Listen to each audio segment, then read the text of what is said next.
हमने पहले की कक्षा में इस सरल इलेक्ट्रिक सर्किट को देखा है। यहाँ 1.5 वोल्ट का सेल एक छोटे टॉर्च के बल्ब से जुड़ा है।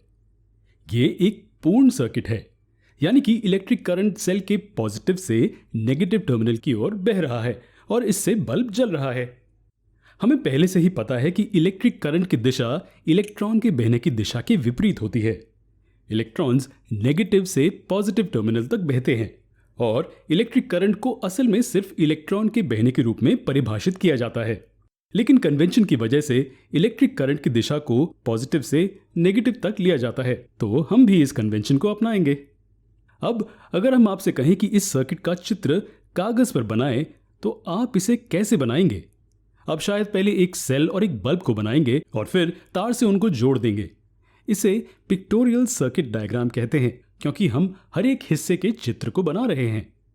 लेकिन सेल और बल्ब को बनाना बहुत मुश्किल है। हाँ, हालांकि इसका एक आसान तरीका भी है। सबसे पहले हमें एक कागज पर इलेक्ट्रिक सर्किट को बनाने की जरूरत क्या है?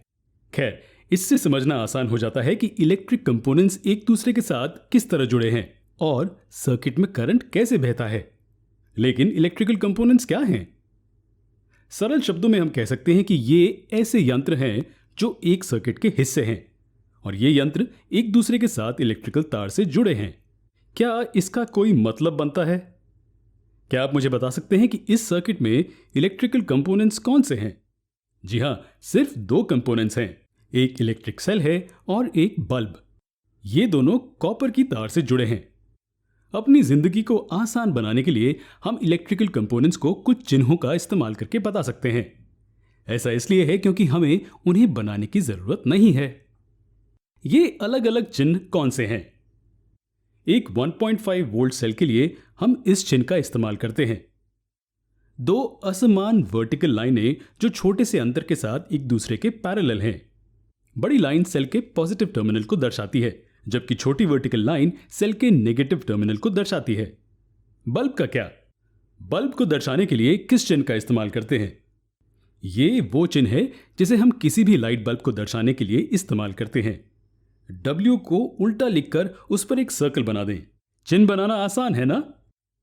इन दोनों चिन्हों में आप एक छोटी हॉरिजॉन्टल लाइन देखते हैं। वो क्या है? खैर, ये वो लाइन है जो कंपोनेंट्स के दोनों टर्मिनल से निकलने वाली तारों को दर्शाती है। कंपोनेंट से अगर कोई तार ना भी निकलती हो, फिर भी उन्हें बनाना जरूरी है। असल में सर्किट में इस्तेमाल होने वाले किसी भी तार को इस चिन्ह से दर्शाया जा सकता है, जो कि सिर्फ एक सीधी लकीर है। यहाँ कुछ और सामान्य इलेक्ट्रिकल कंपोनेंट्स हैं और उनके चिन्ह हैं। आप इन यंत्रों के बारे में अपने आगे की कक्षा में पढ़ेंगे। इलेक्ट्रिकल स्विच को दर्शाने वाले चिन्ह पर ध्यान दें। असल में स्विच के लिए दो तरह के चिन्ह हैं। ये वाला स्विच दर्शाता है जब वो ऑन होता है और उपकरण काम कर रहा है, जबकि ये वाला स्विच दर्शाता है जब वो ऑफ होता है। तो अब आप क्या हर एक इलेक्ट्रिकल यंत्र के चिन्हों को इस्तेमाल करके इस सर्किट का सर्किट डायग्राम बना सकते हैं? हम अपने अगले वीडियो में इसका सर्किट डायग्राम और साथ ही कुछ और सरल सर्किट्स को देखेंगे।